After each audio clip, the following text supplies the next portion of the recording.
সোজা করা যায় না? এটা পাওয়াঙ্গা তো পাওয়াঙ্গা পাওয়াঙ্গা এটা পাওয়াঙ্গা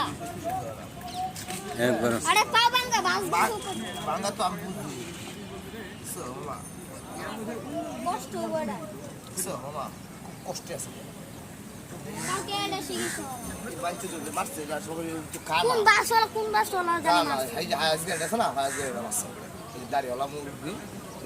মুরগি ছোট দেখবো না এটা মাছ কাটা হয়ে রয়েছে দেখবো না মুরগি তুমি দেখছো এই সময় মারছে এই যে মামা এই যে আজকাল তুমি কি দেখছো এই সময় মারছে এই যে বড় দেখছো আমি দেখি নাই দেখলে তোমার ও তো জিগাইতাম তাহলে কেমনে জান তুমি মুরগি দেন মারছে এই যে কইতাছে উল্টাছি আমি দারুন মুরগি কোন মুরগি আছে হায় হায় আমি দেখি নাই আমি তো খালি দেখ বড় ভাই আয় জীব যাক কষ্ট নিতে ভালো কাজ করলে সমস্যা নেই